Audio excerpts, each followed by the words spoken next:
Hello, everyone. Welcome. My name is Angela Peoples. I use she, her pronouns. I am one of the co-founders of The South. The South is here today in conversation with two phenomenal leaders, Trinice and Renee. We'll introduce everyone in just a moment. But we're here today to talk about the legacy of Nanny, of the Maroons, and the importance of carrying that work and that commitment to protecting Black people and to protecting and revolutionary love for Black people into this time and into our work today. Trinice, I want to just start with you, and Trinice is the director of the founding director of the Center for Diversity, Inclusion, and Multicultural Affairs at the University of the District of Columbia. And Trinice also wears many, many hats. She is a wonderful friend of mine. And I'm so glad that you were able to join us for this conversation, also for this collaboration. Can you start, Trinice, by telling us a little bit about this collaboration, how we got here, and the energy behind it? Sure. Peace, y'all, and happy Black August, because it is August and we can't forget. Super important month to Black people. When I think about how we started, I'm like, whoa, it was like text messages with Kevin, who's also another co-founder of the South, y'all. And we were just talking about like Blackness in the Caribbean and like really the work that we want to do in terms of like our place in movement and like what are the conversations that we want to have and how do we have more conversations about Black women and gender expansive people and like bringing in the cultural aesthetic, right? Because we know that it's super important. People just don't want to learn necessarily about historical figures, right? Or people may not want to learn about legislation, or people may not want to learn statistics or examples of history and etc. But if things are aesthetically right, pleasing, right? We know that Black people are the authors of cool, right? Black people fashion, arts, and culture. Then that is a conduit, right? And a connector into conversation. And Kevin's Haitian, I'm Jamaican. So we were just talking about historical figures that meant a lot to us. And I talked to Kevin about Queen Nanny. And like we talked about my grandmother and how and why she is so important to me. And I'm so excited that we were able to bring in Transwave. And I met Renee through Jamie Swift, who's the executive director of Black Women Radicals, because a lot of the work that we do together is about Black feminists from a transnational perspective. So basically global organizing, y'all, specifically in the Caribbean, on the continent, and also in the global South. So it feels to me like, what do people say? Like, not necessarily a 360, because I feel like that's where you started from. More like a 180. Yeah. Right? All come full circle. Like I've been able to be in a relationship in, I think, a deeper and intentional way with this collaboration. And we're raising money, right? To ensure that Black trans people, Black queer people, and Black gender expansive people have the opportunity to keep fighting, right? In that same honor, in that same spirit of our Queen Nanny. And I love the connection that you made there, because one, like you said, we got to keep it cool, right? So Black people, we got to keep it fly. We created a beautiful design, a t-shirt with some patches to really help not just tell the story of Nanny, but help people feel it, help people wear it with pride. But then also connecting it to the important work that we have to do to show up for our trans brothers and sisters and our siblings all over the country, all over the world, but especially across the diaspora. And Renee, your role as executive director of Transwave Jamaica, you know, it was an honor to be able to meet you and to be in community with you throughout this process and to hear more about the work that you're doing. So could you share with our audience some of the incredible work that Transwave is up to? Yeah, sure. Thank you first for having me. You know, it's an honor. I'm not cute today, but you know. Always cute. Little earrings, a little hair, like always cute. Okay. No, thank you. But you know, Transwave, you know, we are currently one of, I think, 2 organizations now that's operating in Jamaica. That's trans-led and trans-focused. The other organization is fairly new. They started last year, and of course, all their members work for Transwave, so it's confusing sometimes. But that organization does creative work, so they do fashion and art pieces, and that's how they do their activism and stuff. And so we're trying to, you know, nurture that space for them, or to be that space where they can, you know, do their work. And so that's going well. And I think their name is UC Trans, right?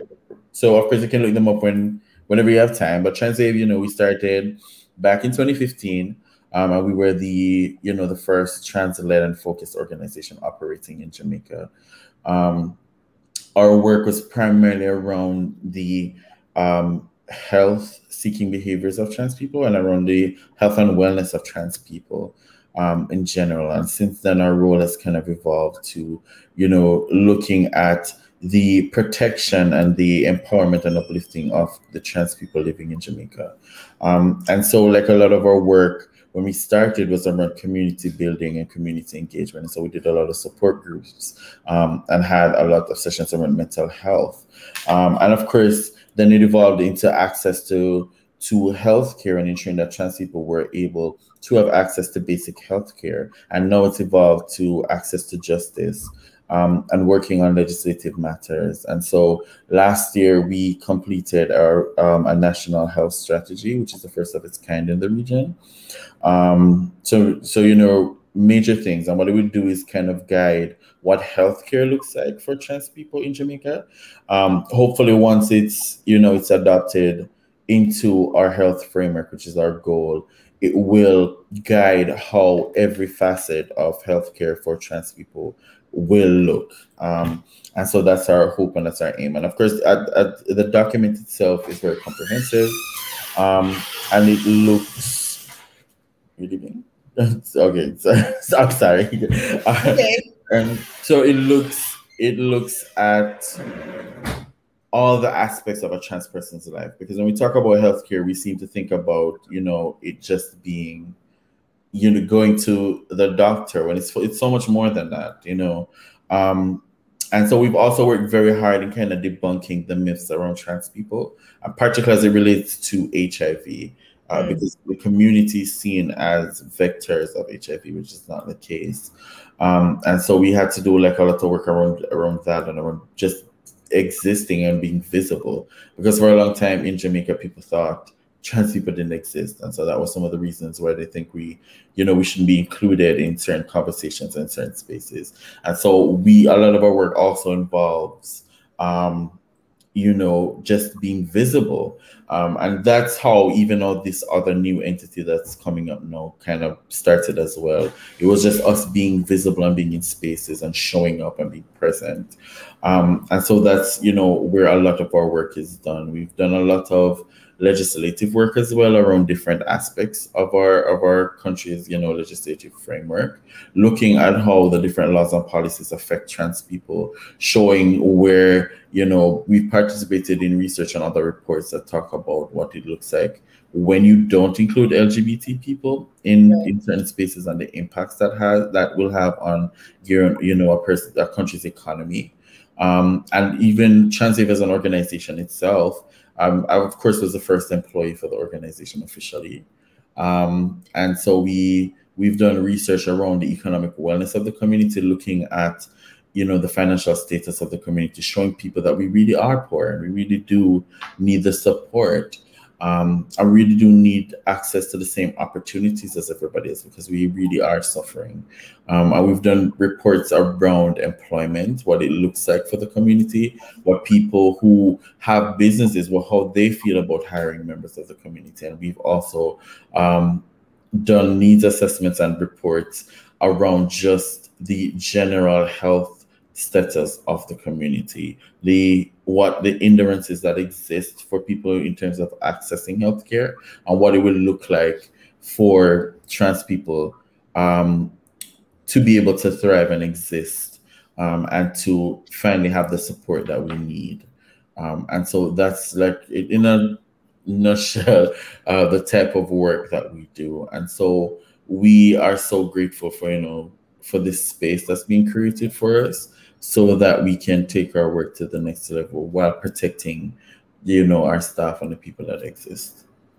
Wow. I mean, first of all, congratulations. That is incredible. I mean, just to hear, you know, as an organizer, as a movement builder here in the US, just to hear everything that you have done in your leadership, Renee, and that you've been able to, even now, there's more now. There's so much growth, there's so much energy, there's so much community that folks are thinking about building out new spaces for trans folks, new ways to do this work. And that's exactly what we should all be doing, is figuring out how do we not just bring folks together for our formations, but how do we create space for new things, for new energy. Y'all got advocacy, community building, you know, creating some visibility space. There's just so much life. And I really just appreciate the continuation of all of this energy and being able to build it out, and also being able to look to other folks outside of Jamaica and across the diaspora in order to really build these connections. I wanted to ask you, Trinice, you know, we talked a little bit about Nanny, Queen Nanny, and the collaboration and telling this story. Why do you think it was important to connect these dots, to connect the both, to tell the story of the legacy of Nanny? I know myself, I didn't learn about this growing up in good old Ypsilanti, Michigan. So why do you know, both just telling this story, but then also, you know, making sure to connect it to the work that needs to be done today with organizations like Transwave? Yeah, I feel like not only is the proof in the pudding, but for far too long, as a Jamaican person, Renee and I have had this conversation about like invisibilization, right? And like growing up and thinking that like none of us exist, right? Simply because the way that records are kept, right? The way that history is kept, the way that it has always been steeped in like white supremacy and homophobia and transphobia would like tell you that Black queer people did not exist in Jamaica, trans people did not exist. And we know that that is not true, right? We know that there are conditions, and it actually is violence, and it's actually systems that have like really suppressed archives, right? Suppressed like the actual history, because it was literally a life or death matter. It wasn't that long ago, right? That even practices like obia, right? That you could be in prison for, right? So when you think about like the way that homophobia, like as a result of colonization, really like, I don't even have the language to say fucked our countries over, right? Those in the Americas and those in West Africa in particular, it feels like this is actually our responsibility, right? Because when we talk about centering Black women and girls, you can't forget gender expansive people, right? And trans people as well. Because I think when we do that, we're actually picking sides, and we're telling incomplete stories about Black feminism. And I were having this conversation about, remember the time we were talking to Jamie about like just some of the experiences you've had in Jamaica and how people are perceiving who gets to be a feminist, right? And who doesn't get to be a feminist, and how certain people are welcome in spaces and certain people aren't. I'm like, to me, if Queen Nanny is this hero, right? And if people are clear about the storyline, if people are understanding the treaty, right? Like there's so many different folk tales that I grew up learning about. So who signed the treaty? Was the treaty a sign of like succumbing, right, to the British? Or was that sovereignty what actually has kept the Maroons of Jamaica the longest standing Maroons like in the world, right? Like we have our own settlement still. Like it's still like what is happening in the world now, and has kind of been like I think the foundation for other Maroon settlements across this world.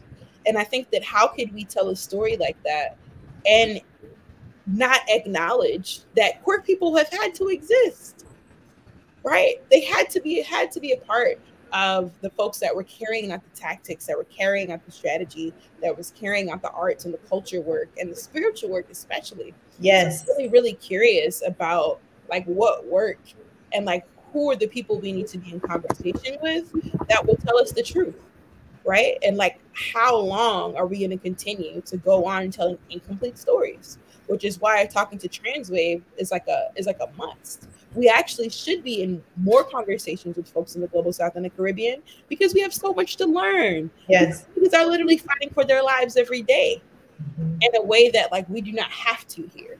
So I think that when I'm thinking about rebellion, and I'm thinking about strength, and I'm thinking about just strategy and the ability to transcend everything around you, to me, it's like, it's a no-brainer of making the connections. And I feel like it's actually, I don't want to say it's our fault, but I feel like it's white supremacy's fault in the way that Blackness has permeated Jamaica in a way that we only want to have conversations about particular people. You know, I didn't even grow up in the Caribbean. I'm British Jamaican. I was born in London, but I was raised in Miami, and my entire family is Jamaican, right? And like, you may leave the yard, but you say, I know who I am, right? It's very, very clear.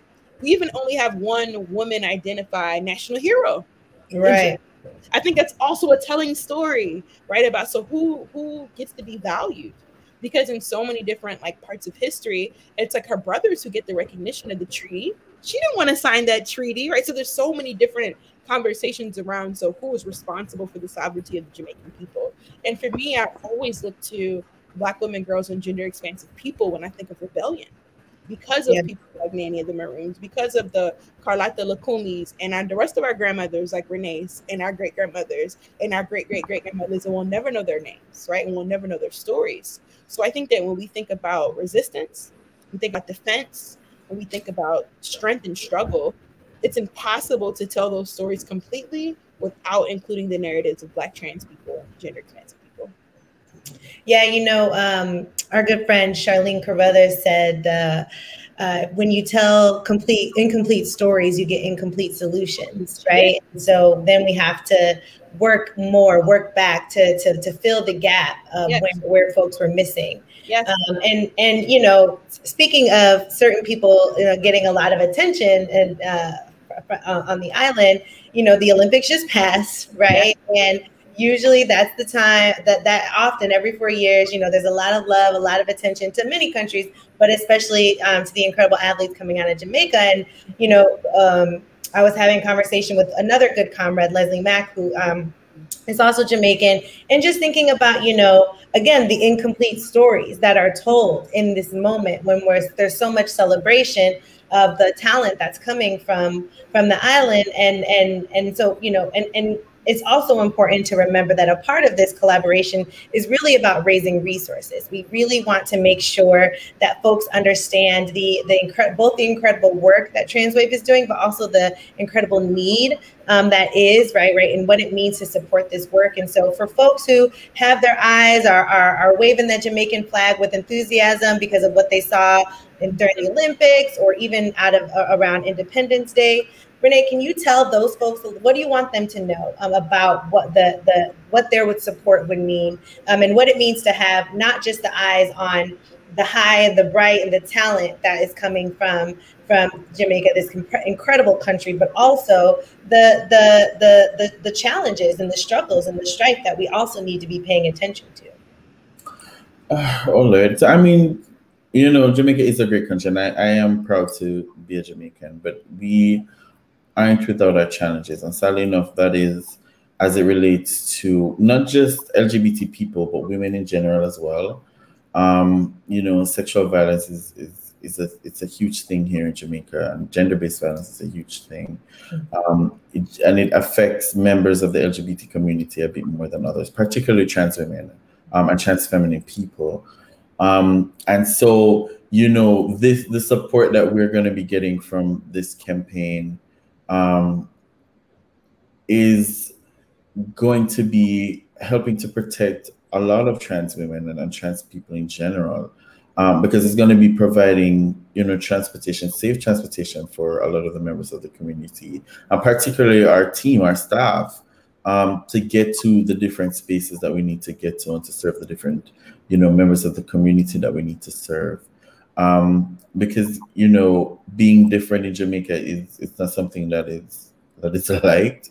And while, you know, the number of violent attacks have gone down, they still happen. And so, you know, we do have to consider our safety when we do these types of things. And so, you know, the funding will go towards the protection of trans people and, you know, protection of the people who actually are doing the work, to make Jamaica a better space for everybody. And you know, we are great athletes. We're great at a lot of things, not just athletes with athletics, but we're great people in general. But we do have our issues. And so, you know, a lot of it is sadly enough geared towards members of, you know, minority groups, and women and children. And so we have to fix these issues, and we have to support the people who are trying to fix these issues and make the space a better space. Because Jamaica is redeemable, and Jamaica is, you know, it is possible for inclusion and tolerance and acceptance to be the flavor of the day in Jamaica. And it is very possible you know, for us to be seen as much more than just athletes or people who are extremely homophobic, because we do also have that narrative. And so as a person that's working to change that narrative, I think it's so important that we understand this context as well. Absolutely. And it sounds like the work that you all are doing is already having an impact. It's already changing things, it's already changing the culture. And the support that we can get from our audience, the folks who follow the South, folks who follow Black Women Radicals, shout out to Jamie Swift and all of her incredible work, folks who follow the Transwave and all across our networks, right? We have an opportunity to continue to help Renee and the folks at Transwave Jamaica to really further dig deeper and to expand even more into the success that they've had. Trinice, is there anything else that you want to add and to remind our audience about the importance of supporting this incredible work? I think there are a couple things. I think the first thing I'll say is that like no amount of money or contribution is too small. Absolutely. No amount of money. Imagine if everyone gave $5, right? 20 people that personally know me. And imagine for those of us that may have a little room to do more. Like you have no idea how far that money is going to stretch in Jamaica, right? Because the currency is not the same. And I just want to remind folks that like no one deserves to have to be afraid, not on how they're going to get home, but if they will get home. That's right. And I think that people really don't understand culturally what it's like. And I've never lived there. I don't understand. I just know by what I've learned, right? By being in conversation and community with folks like Renee and watching and studying. But y'all, it's absurd that people are afraid to not even make it home, right? Mm-hmm. There's something that we can do to not just ensure that the work is happening, because the work is going to happen because Transwave has showed us, right? They're always going to do this work. That's right. But if we can create more ease and protection and safety, imagine how much more their work could expand, you know? So I just want us to really like think about some of the luxury that we actually take for granted here in the US, right? I'm not saying that poverty doesn't exist here. I'm not saying that working class people don't exist here, because that's where most of us are from. But I'm saying that the conditions are different. Mm-hmm. And if you say that you care about Black people, and you say you love Black people, and you say Black Lives Matter and all these things, right, that like seem really cool in 2021, then that means Black trans women too. And from a US perspective, migrants in particular, right? Because we understand systems, hopefully, and how people are marginalized. So I just want to ask people to like dig deep, right? And like, even if you don't have nothing to dig deep, when you go down and it's just lint, if you got $5, you have we'll take that little penny in the lint pile. Whatever it is, because this is really important to me, because meeting people like Renee has like changed my life, right? And how I think I know Jamaica in so many ways that when our families have left, we don't know. We don't know what the experience is every day. So I just wanted to like publicly say that, y'all. There's so much that I will bullshit money on. I will go to Bus Boys and I have food in the fridge. I could bake shit at $20. It's going to that PayPal. You know what I mean? So it's really thinking about like, so who's important to you, and how are people important to you, and what causes matter? And I mean, the fact that the South off top was like, and we're donating because this is what we want to do. And Jamie is like, and yes, and we want to donate and we want to spread this. To me, all of that's what Black solidarity looks like. Yeah. Across borders, making sure that our people don't have to worry about how they're going to get home. Mm-hmm. They don't have to worry about if they're going to be able to do the work tomorrow, because they don't know if they're going to survive. And I just want people to really just get in your heart, right? And like embody, like, what do you think kindness really looks like? And what do you think being in your political values look like? And that doesn't always mean financial contribution, but in the world where we are all fighting for our lives every day, it doesn't matter how small your financial contribution is. And also think of, I would just add, think about what community means to you, right? Because we all know that none of us are free unless all of us are free. And that doesn't just include folks in the US. That doesn't just include in the, the states, the states proper, the land mass, right? Or what we call the United States. And it includes our family across the diaspora. And it's so important that we continue to build these relationships and that we continue to look out for one another. Because that's how we change these circumstances. That's how we change the culture, not just changing white supremacy and disrupting white supremacy, but changing anti-gender violence, changing the culture of misogyny, things that are always compounded by white supremacy. But we know that there's work for us to do within our community. And so we are asking you all to as Trinice said, dig into your pockets deeper or shallow, whatever you got. Because this is incredible and important work, and we want it to be able to continue. Thank you so much, Trinice. Thank you so much, Renee. I love you both very much. It has just been an honor to be a part of this collaboration with you all. We will do more soon. Please check out Transwave's website. You can see the link below. And also, if you want to check out more about the collaboration, the streetwear that we have, check out thisthesouth.com. And we'll talk with you all soon. Thank you so much. Yes. Oh, also, let me just do a quick shout out to Black Trans Travel Fund, who is also campaigning for us as well. Thank you so much. And thank you so much, Lisselle. Thank you so much, Angela. Thank you so much, Trinice. It's been so awesome. Thank you. Thank you. Thank you. Absolutely. So much love to y'all. All right. Bye for now. Bye-bye.